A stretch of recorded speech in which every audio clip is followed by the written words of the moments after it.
والنهاردة هحكي لكم حكاية عن فنانة مشهورة كانت حديث الناس في يوم من الأيام.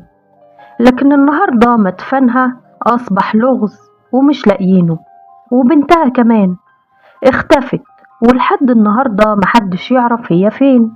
وهي الفنانة ناهد الشريف، واسمها الحقيقي سميحة زكي النيال. اتولدت في 1 يناير 1942 في حي شبرا بالقاهرة، وكانت بنت مصرية عادية جدا من عيلة بسيطة. لكن من وهي صغيرة كان عندها طموح وحب للشهرة، وبعد ما خلصت دراستها الثانوية دخلت عالم الفن والتمثيل، وكان بالصدفة عن طريق المخرج حلمي رفلة اللي اكتشفها وقدمها في أفلام صغيرة. لكن شكلها الجذاب وصوتها الناعم خلوها تبقى أسرع الوجوه اللي لمعت في السينما في الستينات والسبعينات. ناهد اشتغلت مع نجوم كبار جدا زي فريد شوقي ورشدي أباظة ومحمود ياسين، لكن شهرتها زادت بسبب جرائتها خصوصا في أفلام السبعينات. اتعرضت لهجوم كبير بسبب الأدوار الجريئة دي، بس كانت دايما بتقول إنها مش ندمانة لأنها كانت بتمثل فن مش أكتر. لكن وسط النجاح ده كله حياتها الخاصة كانت مش مستقرة ومتشقلبة جدا، كان كلها وجع ومفاجآت. اتجوزت ناهد من إدوارد جيرجيان لبنان الأصل، وكان وقتها بيشتغل في لبنان في مجال الأعمال، واتقال إنه كان راجل غني جدا ومؤثر كمان، يعني ليه كلمة. ناهد سافرت معاه لبنان وابتدت هناك مرحلة جديدة، لكن الغريب إنها بدأت تبعد عن السينما المصرية، ورغم إن حياتها كان شكلها مستقر إلا إن كان في مشاكل بينها وبين زوجها. في ناس قالت إنها اكتشفت خيانته، وفي ناس تانية بتقول إنه كان متورط في شغل غامض وأعمال مشبوهة، زي إنه كان متورط في شغل سياسي وتجاري مش مفهوم. واتقال إنه كان ليه علاقات بشخصيات لبنانية متورطة في صفقات سلاح وقت الحرب الأهلية في لبنان، وده اللي خلى ناهد لما عرفت هربت من لبنان ورجعت مصر في سرية تامة. ولكن لما رجعت كانت منهارة نفسيا وجسديا، وفي الوقت ده بالظبط ظهر مرضها.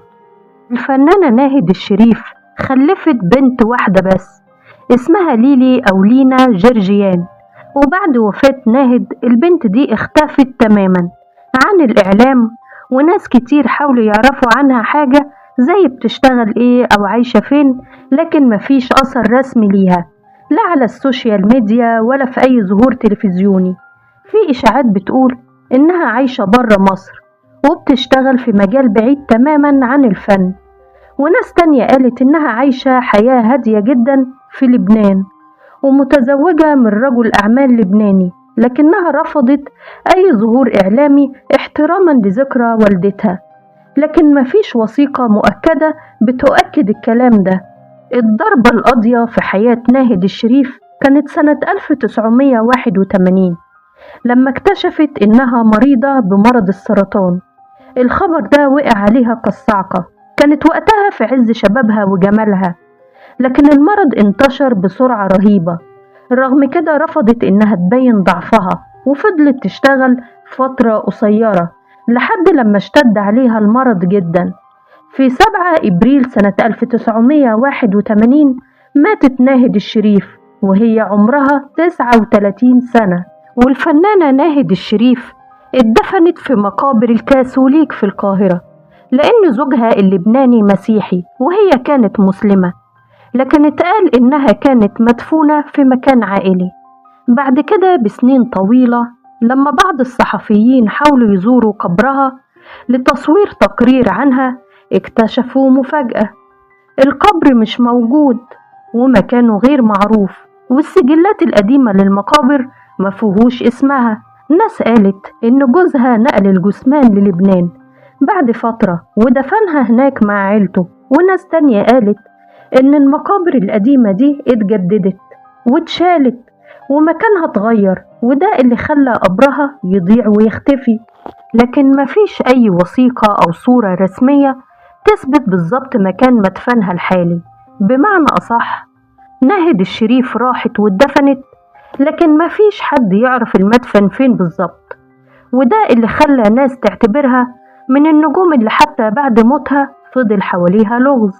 في النهاية حياة الفنانة ناهد الشريف كانت مليانة ألم رغم الشهرة والجمال والنجاح. اتهاجمت بسبب أدوارها الجريئة ومرضها اللي كان ضربة قاضية ليها، وحتى بعد موتها مكان راحتها الأخير اتحول إلى لغز كبير.